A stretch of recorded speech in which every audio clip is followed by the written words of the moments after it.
Tom Brady and Alex Smith going head-to-head here. Edelman's back. Chiefs, yes, 11 in a row. Edelman is back. Patriots opening drive. Brady connects with Edelman for a gain of 11 and a first down. 3rd and 10, may I add. This was one of the plays I was just talking about. So there was 3rd and 10. Here's Julian in the slot. Tommy has quick time. And I always say, cover the guy that has the circle under him or the arrow. Whenever you see the highlighted arrow of the guy, you should probably cover it. 5 plays later, here's a 3rd and 13, and he said as we were watching, this was a break your heart early on. Well, I mean, you saw it. Tommy had to kind of shimmy up in the pocket as he does, and then deliver the strike to 87. Gronk does the rest. But again, 3rd and 10, 3rd and 13. Here's 3rd and 7 in the red zone, Rhett. 3 plays later, Brady to Gronk. That's his 7th postseason touchdown, tying a NFL record for postseason touchdowns. I understand the beast that Gronk is in that situation, but Smith has to understand what's coming. He's in good position on top. He has to know that that back shoulder is coming, and when you watch the replay, he was shocked that the ball was coming. It's Gronk. It's coming. 11 plays on that drive, all passes. Continuing here in the second quarter, 7-3 Patriots, and there's Keyshawn Martin. Who was he really throwing to? Was it Keyshawn Martin? I think it was Keyshawn. I'll say it was Keyshawn since he was covered, but Peters was in the backfield and blew the coverage, and that's what left it open. And here he shimmies just enough in the pocket to where he's able to try and get one out. That's another ball they had an opportunity to make a play on, but they had got a late hit on the back end of it anyway. Desmond Moses called for roughing the passer. Patriots get a first down anyway. Yeah, these are the mistakes that they were making early on and not catching in on their opportunity. 4 plays later, 2nd and goal. Brady, little pump fake here. It's like, I'll do it myself. Feeling better. Let me just take this thing almost in, and I mean almost. This so was close that Bill challenged it. I mean, Bill wanted to see if that hip and ball didn't cross that pylon. The call withheld, and then what they do, ED, on the next play? Yep, ruled out. Quarterback sneak. Everybody knows it's going to be a quarterback. Delayed the inevitable one play. And so Brady has the Patriots up 14-3. They led 14-6 at the half. That a 98-yard drive into that Brady sneak for a TD. 3rd quarter here, Chiefs ball driving once again. Alex Smith and Niall Davis.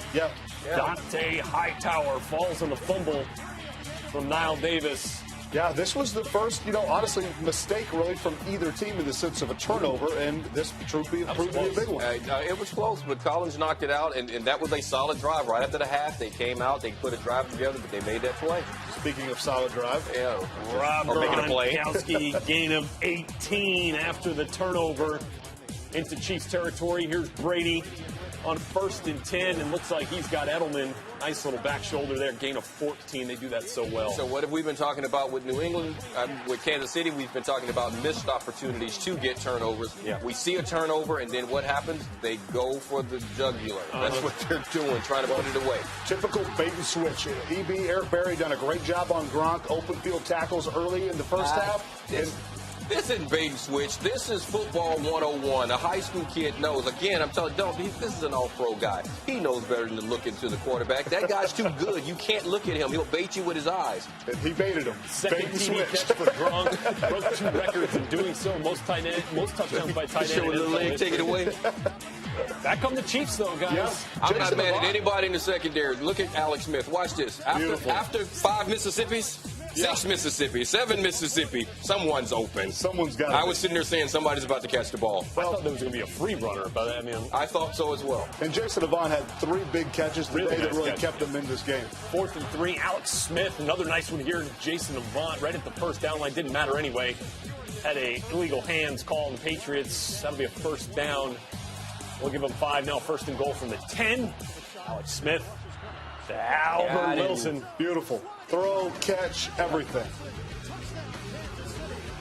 Big spike, too? Maybe a Gronk spike there? Honestly, no. The spike was kind of average. It went kind of sideways. But, coming back out of the half, they put 2 solid drives together. Made some adjustments, and they were moving the ball. So it's 24-13 here in the 4th quarter. Alex Smith on 3rd and 10. Sacked for a loss of 3. Patriots would add a field goal, increasing their lead 27-13. So still a 2-score game here. Chris Conley nearly reels in a big play catch from Alex Smith. It nearly saw it in 2. Yeah. I mean, that's solid, clean play. Pops that one out. Bill Belichick thought it might have been a catch and fumble. It was not. He lost the timeout on the challenge. Here come the Chiefs on 4th and 10 later in this drive. Under 8 minutes to play here. Alex in trouble. Being Alex. Remember, 4th and 10. Launching it downfield. Deron Harmon looks to come up with the interception here. It's ruled an interception on the field. You know what Bill Belichick does? He challenges it. Yeah. We want the ball 25 yards back where it was. He would prefer to get the ball on the back end of it. And then this right here. And then this, and look, this is... Better to be lucky than good. This is what happened in Minnesota with a missed field goal, because that would have been a game changer. Yeah. I mean, potentially pick six. So, a couple timeouts. So you talk about all the chance that they had to make a play. I mean, even with the picks, that one may have gone. That would have been a race between Tamba Ali and Tom Brady. I'm going with Tom. So there it is, the final. I think I'm going with Tom. The Patriots on to the AFC Championship game for the 5th straight year, a 27-20 victory over the Chiefs. Tom Brady, 28 of 42, 302 yards and 2 touchdowns. Look at Julian Edelman. Even with the 3 drops, he goes 10 catches, 100 yards.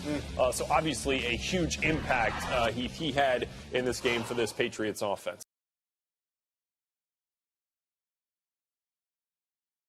AFC Championship game is set, and the NFL must be thrilled as well with this matchup. It's Brady versus Manning, 17 at Mile High Sunday, so they'll face for the 5th time in the playoffs, most between quarterbacks in NFL history, another most. Manning and Brady, at 39 and 38 years of age respectively, are the highest combined age among opposing quarterbacks in postseason history. But it never gets old for us, at least me, Darren Woodson. I'm very excited to hear what you have to say here. Thanks for being with us. Thank you. Thanks for having me. And by the way, he me. shut both these quarterbacks down in his day a couple times. I didn't beat either one of them. We crazy. What's up, D? What's going on? I'm good, man. Which way are you leaning? Brady, of course. Listen, I think it's been pure domination over the last, especially in the regular season, where Brady's 11-5 against Peyton. In the postseason, 2-2. And 2-2 in the postseason. But 4 rings trumps everything. Listen, if we were out on the playground, and it was you and I, Skip, and Stephen A, and Brady and Manning walked out, and we were picking teams, which team would you want to play for? You want to play for Brady. Simply because he's been dominant in head-to-head battles. He's been sharp in playoff and Super Bowl victories. He's a guy that you want to play for, and I don't think it's a question. I really don't. I don't think it's a question where you want to lean in this game right now. Right now, New England is hot. They're the best team in the AFC right now, hands down, and I think they're going to prove that this week in Denver. Stephen A. Tom Brady is younger than Peyton Manning, I believe, not just in age, but just, in vibrancy, to be quite honest with you. I just think that he appears to be a younger 38 or so, whereas Peyton appears to be an older 39. Obviously, even though he's been pounded a little bit this year, he doesn't have the health issues historically that Peyton Manning has had. So when you're thinking about Tom Brady going up against Peyton Manning, when you talk about Tom Brady, you're just talking about Tom Brady and his gifts, his skills, what he brings to the table. When you're talking about Peyton Manning, you're talking about, okay, how healthy is he going to feel? How much velocity is he going to have in his throws? You're talking about stuff like that. Then you turn around, you're also talking about what's the weather going to be like? What's the wind chill factor? How it may affect his throws? There's so many question marks about Peyton Manning in a particular game based on his age, attrition, and health. Whereas with Tom Brady, you're asking football questions, all right? You want to know if he's healthy because he got banged up a little bit, particularly against Ndamukong Suh the last game of the regular season. But you're also asking about his offensive line. And then you're thinking about Julian Edelman and Danny Amendola. Are they going to be ready? You don't really have too many questions about Tom Brady. You have the questions about Peyton Manning. So obviously, it's easily plausible to lean towards Tom Brady because everything just seems to be on the side right now. Could they lose? Sure. But if they lose, it's going to be because of how elite Denver's defense is and how they perform against Tom Brady. Whereas with Peyton Manning, even though I thought he performed well this past weekend, you still find yourself wondering and asking how ready is he going to be for this game and what is he going to be able to do with all of those ancillary things taken into consideration. You know what's funny about this question? What? I am by far the biggest Brady fan on this panel. Yeah, is that fair to say? Yeah, like times 10 maybe? Yeah. And yet I'm the only one who's bringing some objectivity to this because I don't get where you're going with this one, and I'll tell you why. You say the Patriots are hot. Well, they crumbled at the end of the regular season because their offensive line crumbled, and then don't get me started on Belichick wins the coin flip at the Jets and decides to take the ball out of Tom Brady's hands and put it in the Jets' hands, and you know the rest of that story. And that loss is why they are going to Denver, which has been house of horrors for Tom Brady through his career. I don't know why, but he's got demons in Denver. 2-6 there. What is it? Yeah, I think it's 2 and 6. Yeah, 2 and 6, but lost both playoff games there ingloriously, I might add. And the one, as Stephen A. will tell you, I sat right here the day after the one 2 years ago. Tom Brady just flat out stunk it up there 2 years ago in the championship game. And I couldn't recognize, I didn't know who that guy was. That was the worst game I have ever seen him play. So now Tom Brady is the 3-point favorite, to your point, at Denver with no running attack whatsoever. They just, last week against Kansas City, they just abandoned. They just said, we don't need to do that. And 77% of the time, they said, let's let the quarterback throw it, because that's our run game anyway. Yeah. Edelman, little scooting routes, right, underneath routes. Flip it to Amendola, flip it to somebody coming out of the backfield. That's how we control the football, and it works. But now on defense, they got injury issues with their two best defensive players, Jamie Collins, Chandler Jones. I have no idea because they don't tell us. And it sounds like Gerard Mayo could just flat out be out for this game. And Denver's pass rush it had the most sacks in the league. I don't know if you're going to say it's the best, but I think it is the best. So he's going in there with one hand tied behind his back because the offensive line is still pretty much a shambles. The Nate Solder, their best lineman's on IR, so they're still mix and match across the front. How can you do this? How do you do it against that defense in that stadium and that mile-high atmosphere? Against a Peyton Manning who, for the first time in his life, not only is he a home underdog, but nobody expects anything from Peyton Manning. Am I right about that? Gary Kubiak yesterday was asked in the media session, did you consider yanking Peyton in the game on Sunday? That it has come to this for the almost 40-year-old Peyton Manning. Well, that's what it is. And in Denver, I could hear them booing through the TV. They were booing, man. They were. Do you blame them? No, they were ready for Brock Osweiler at several points. It was 13-12. You just named all those deficiencies on the Patriots side. Yep. Let's look at the deficiencies on the Broncos. Okay.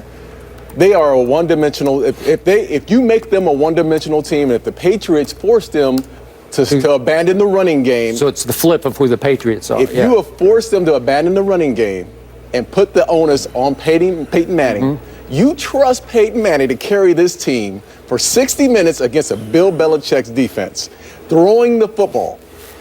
I just don't see it. I think the only way the Broncos win this game is, first of all, their defense is going to have to play outside of themselves. They can't just get pressures. They're going to have to get hits on Tom Brady. They're going to have to cause some plays where they get some turnovers. And offensively, they're going to have to run the football. If they don't run the football, it's going to be a long day. I just think the onus, if you look at the way the Patriots are built, of course you have Tom Brady, but you have a defense that's in the top 5 in the NFL right now as far as putting pressure on quarterbacks, sacks. They make big plays. And then you have an offense that's finally gotten healthy. Gronk is back. There's no one that's going to check Gronk this game. I don't care if it's Aqib Talib, if it's Chris Harris. No one's going to check Gronk this game. And Edelman, we saw last week, he was a little rusty, but he got open. He had a big game. I just think right now, with the weapons that the Patriots have, they're the better football team. And the major X factor he just mentioned, Bill Belichick. That's right.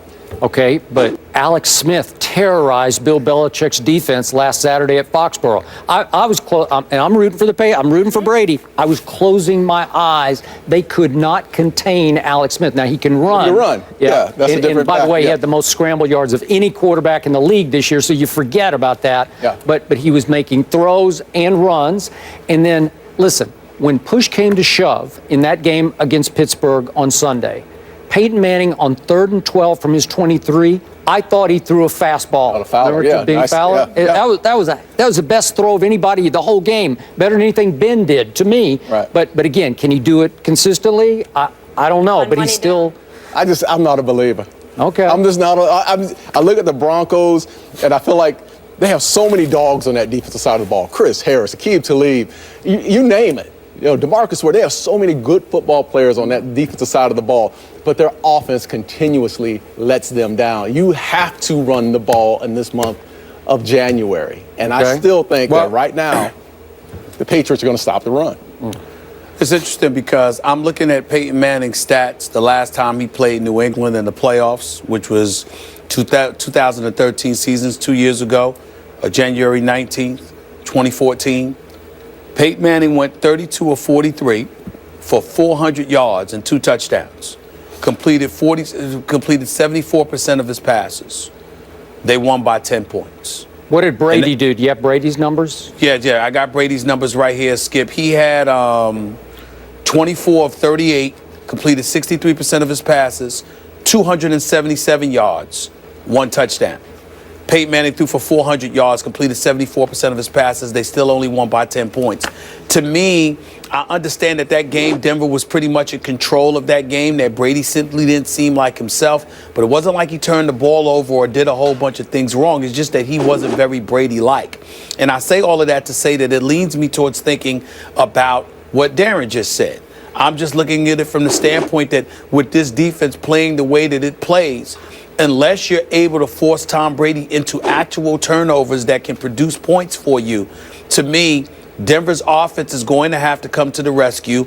And considering the question marks about Peyton Manning, combined with receivers, even according to Gary Kubiak, who didn't show up and were dropping too many passes, it's one of those situations where I think you're going to have to run the football to win this game against New England. And I don't know if that's something that Denver can do continuously to come to the rescue. I just don't know if they can do that, Skip. That's why I'm rolling with New England for this one. All right. So, Darren, I know it's early. It's only Tuesday. But you're talking like you could see New England winning by 14 points. No, I wouldn't go that far. No? I wouldn't go that far. I'll give you this. The deciding factor to me, the X factor, is when is Demaryius Thomas going to really show up in the big games? When is he really going to show? If Demaryius Thomas can show up, I'm talking maybe make some screen catches, break some tackles, no drops. without any drops, and make some big plays. Because if he doesn't show up this week, and especially in a short game, it's over with. I just think if I'm looking at these two teams, I think it'll be a close game. I just have to side with Belichick and Brady in a close game. They're still the defending champions. Until someone beats them and dethrones them, they're still the defending champions, and I'm going with New England. Good. It's over. They don't even need to play. New England won. No, and they're going to get the drops and check just after that. Rubber stamp them right into the Super Bowl. Until you prove otherwise. Yeah. I'm looking at Demaryius Thomas' career in the playoffs. His very first playoff game in 2012 against Pittsburgh, he had obviously 4 receptions for 204 yards. All right? A couple of years ago against New England, that same game we were talking about, had 7 receptions for 134 yards. And then obviously the Super Bowl, that was a blowout, so that don't even count, even though he had 13 receptions for 118 yards. That one game against New England, all right, and the other game against Pittsburgh 2 years earlier than that. Other than that, I'm seeing, as Darren would point out, relatively pedestrian games here. Had 93 receiving yards in a 45-10 loss to New England in 2011. 37 yards, 54 yards, 59 yards. Last year in the playoffs, 40 yards. Darren has a point. Good. Like it. All right. I agree with Bill Belichick, 23 career postseason wins, an NFL record. Advantage Billy B over Kubiak there. Stood on their heads today. Yes, they did. And played really well for their elite quarterback. So let's go. Here you go. Tom Brady, 11-5 versus Peyton Manning, including the postseason. But Manning has the edge in conference championship games over Brady. Would he once again? Here you go. First quarter, Manning incomplete to Demaryius Thomas. Penalty, though, Logan Ryan called for DPI. We saw a couple interesting calls to the pass interference in this game that kind of went both ways. As you took another look there, 14-yard penalty. It was a first down Broncos. 4 plays later. Great play design. It really was. Caught him in the cover 2, so now you have a linebacker out in that coverage. Once he gave him the hard inside move, he had to take it, and then just a little nod up the field. 21-yard touchdown for Manning to Daniels' 7-0 lead. Next Patriots possession, Brady to Gronkowski, incomplete. Everybody wanted a flag there. Brady, Gronk. They're manning them up, Didn't get one-on-one. it. Pats had to punt. This one was one of those plays you thought might start to stem the tide early on here. Looked like a forward pass initially. That's why the referees ruled it down. And this is your look right here that shows you it is so ever so slightly backwards. And listen, you see 18 points for the Patriots. Without this play, it could have been far less than 18.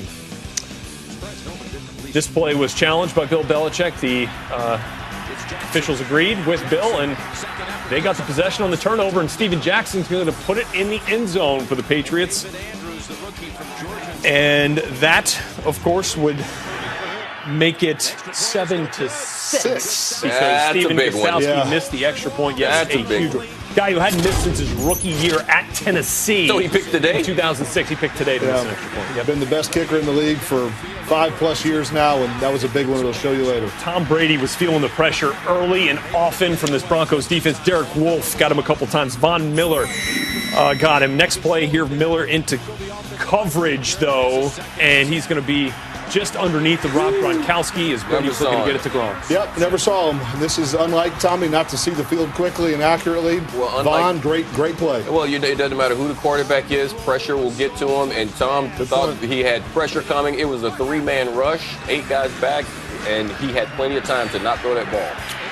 And off the turnover, up and down. Peyton Manning to OD just beats Jamie Collins in the corner of the end zone. 2 touchdowns on 2 receptions for Owen Daniels, and it's 14-6 Denver. Here comes Brady, though. Look at the wheels. Here we go, Heath. Hey, smart play by Akeem. Listen, you don't get an opportunity. ED mentioned a minute ago, hits add up when you get an opportunity to hit these quarterbacks. Yes, good play by Akeem. 11-yard rush, the longest by a Patriot on the day. Darian Stewart on the next Patriots possession picks off Brady as he was under pressure once again, hit on the throw. Malik Jackson's coming in, had to let it go. I couldn't step into it. Short throw, interception. 2 first-half picks for Tom Brady, was down 17-9 at the half. Third quarter, Broncos ball here. Manning feeling the pressure himself, running right. He's like, well, you know what? I'll do it too. Look at Peyton. Peyton goes 12 yards for the longest run of the game. The sheriff. Run!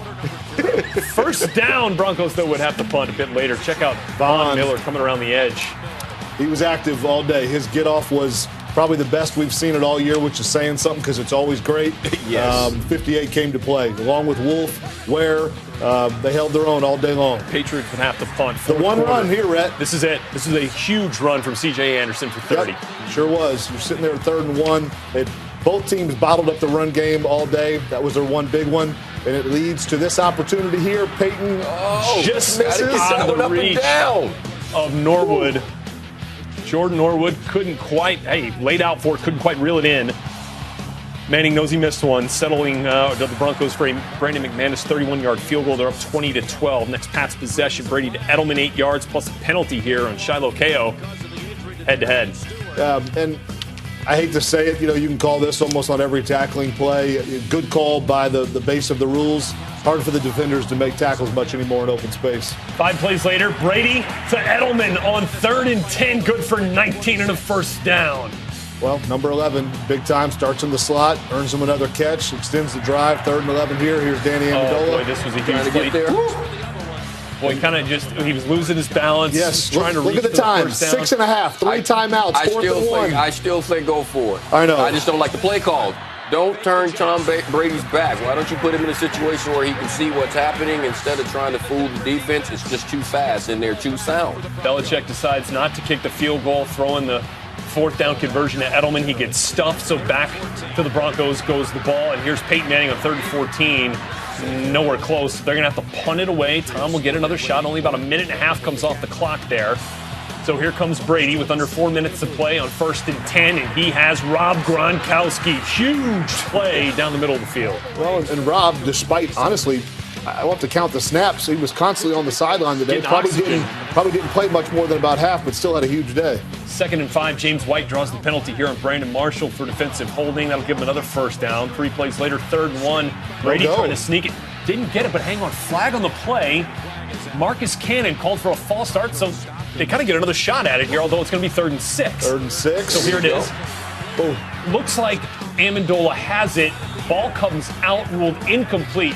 Gary Kubiak challenged this thing. Boy, you thought upon looking at it that it might have been a catch and down by contact. Instead, still ruled incomplete. So on 4th and 6, Brady just having to loft one. Nobody home. Gronk couldn't come down with it. Talib. This is what I'd call a Randy Moss outstanding veteran play. That's a bad move. All you need to know, folks at home, Gronk has about a 35-inch vertical leap. He jumped and his feet didn't get off the ground. That's a very smart play So by could me. the Broncos put it away? No. On 3rd and 10, Manning to Sanders, incomplete. Malcolm Butler there. And Tom's going to get another shot. So here we go. And they still got some time and a timeout. 1:34 to play. Here's Brady on 4th and 10. Who does he go to? Rob Gronkowski down the seam. You see the two defenders, and honestly, to even be more fair to the Broncos, both their safeties are out at this point, and honestly, Gronk probably doesn't make that play if Stewart is in the game. Another 4th and goal. Maybe so. Yeah. Rob Gronkowski gets past Chris Harris, back of the end zone, makes the catch for the touchdown. Maybe that play. That was incredibly Not much athletic. they can do about that one. Gotta go for 2. Here's Brady. Incomplete. His former teammate, Aqib Talib, gets a hand on it, intended for Edelman. Bradley Roby would actually pick it off the deflection. Ball would come out. 2-point conversion, no good. And so on, Steven Gostkowski would come for the onside kick. Couldn't get it done. And there it is, Peyton Manning and Tom Brady hugging for the 17th time after a game. And Brady Manning's 17 goes to 18. Tom Brady falls to Peyton Manning and the Broncos. They are headed to Super Bowl 50. There's a nice show of respect there from Bill Belichick. And Peyton Manning extended greeting after the game. And look at the confetti coming down there at Sports Authority Field, a mile high, 20-18.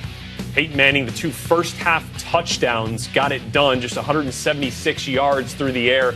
That 30-yard rush for C.J. Anderson down the stretch really inflated those numbers, 16 carries for 72 yards. Otherwise, he was mostly bottled up in this game, along with Ronnie Hillman. 2-6 lifetime. 2-6 lifetime. Peyton Manning, knowing a good performance by he and his team will get him to maybe in his final game to maybe not his final game to the Super Bowl. It's Emmanuel Sanders, gain of 10. Later in the drive, Manning, Andre Caldwell. This is after New England got the toss, elected to receive, which they rarely do, but they punted. So that's Andre Caldwell. 2 plays later, Manning.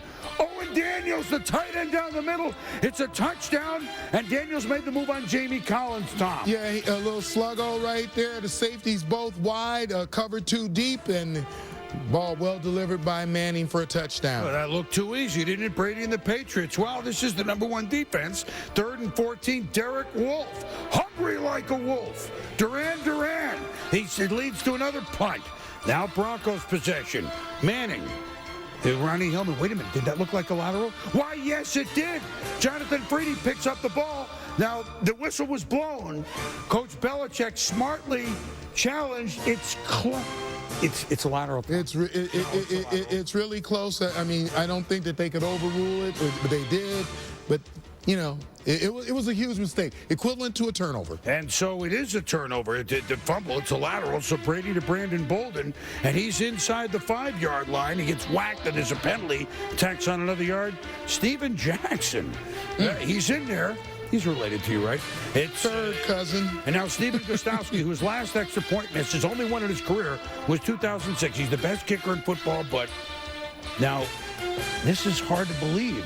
523 straight extra points made, which will be a record forever held out, including the playoffs. And he missed. It happens, even to the best. It's 7-6. And then even to the best, Brady picked up by Von Miller. How immense was he on this day, Tom? Great read of the quarterback size. You watch Von drop into coverage near the hash marks and then fade out to the numbers to get that interception. And so Manning goes, let's see, who did I throw that touchdown to in the first quarter? It was Owen Daniels. Look at this thing. Wasn't exactly loaded with mustard, but it came down beautifully in the hands of Daniels, 14-6. A little stutter go of their own by Owen Daniels and a good delivery toward the back pylon by Peyton. And so Tom Brady now figures we're down by 8. Let's go, but there's a problem. It's called Miller and Ware. Von Miller and DeMarcus Ware. That sack helped them settle for only a field goal, 14-9. Brady And he's forced to throw off his back foot, and it's picked off by Darian Stewart. Darian Stewart, after Brady took a big lick on this play, he was hit a lot. You know, and you start trying to get the ball out just before you get hit. You deliver it. The defense is breaking on the football. Big hit there on another big hit on Brady. You see Denver Broncos drew a little blood. And 17-9 at the half. Now a field goal. Gostowski wasn't going to miss anymore. You knew that. 17-12. And he has one of these a game, Tom, at least one.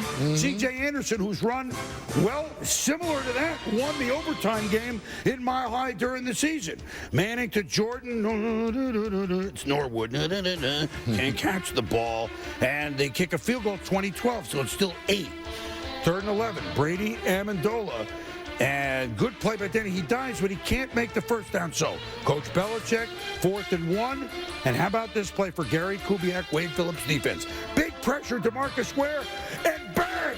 Julian Edelman is stopped by Chris Harris Jr. That was a great play by Denver. Yeah, great read by the defense. You get the pressure right away. Brady delivering the ball.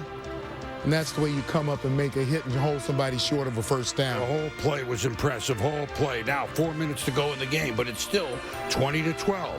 Brady, Rob Gronkowski. Here's the Gronker who left the game for a little while with an injury, and he slipped hard on the pavement behind the bench.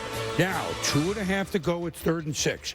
At one point, they were, 1 for 10 on 3rd downs? But here, Brady to Amendola, but the ball comes loose, ruled on the field an incompletion. They want to take another look. There was a challenge. It was a good call because you can see that the ball was being bobbled initially when it was caught. So it's a good call, incompleted pass. So 3rd down doesn't make it, so incomplete is at Hockley. 4th and 6. Here's your ball game. 2:25 to go. And Brady to Gronk. It's incomplete. Aqib Talib, the one-time teammate of the Patriots. Gronk didn't like the call, but it's a turnover on downs. But it would not be your ball game. Right. Not quite yet, because the Patriots defense makes a stand. Now New England has the ball. Defense implore the fans. Brady throwing it. It could have been. And Tom prevented about another 2 or 3 sacks by being able to get rid of the football when he was getting hit. 4th and 10. And that time he had time. Double coverage. Gronk beats it. It was the only time I saw in the 4th quarter they had a back help Vollmer on Ware, and that allowed him time to throw it. A great play because you could see Gronk was having a hard time running, and a great throw by Brady. And so now 1st and goal after the 40-yard pickup. It's incomplete to James White. 2nd and goal, 54 seconds. Brady, Edelman, Julian puts on a move inside the 5 to the 4. Tick, tick, tick, tick, tick. Hingle, one timeout left. Now Brady, under pressure, incomplete. And here it is, 4th and goal. Down 8, 17 seconds. Peyton looking on. Broncos looking, who are you going to call? Well, you go to the biggest guy you got, right? And that would be Gronk. He did not go out of the end zone, and so it's a touchdown. What a play, 20-18. Yeah, actually a great job of coming back to the football, even though he was double covered. Find your best guy, throw it up, and let him go have a chance to make a catch. So this is it. 2-point conversion to send to overtime or else. Brady, rolling throw, tipped. Bradley Roby picks it off. Now, by the way, New England could pick it up and run it in for 2, but they didn't. And so there you go. Ball tipped right there by Talib into the hands of Roby. Yeah, great job defensively, but the field gets impacted and gets small when you get down around the goal line. It does that even on a 2-point conversion. So a 2-point conversion, the great combatants meet perhaps for the final time at the center of the field. Coach Belichick offers his congratulations to Peyton Manning. He can't do it anymore. Well, yeah, he can. He's got a defense. He knows how to win. And the Broncos at home, once again, are too tough in the end for the New England Patriots. The Denver Broncos are moving on to the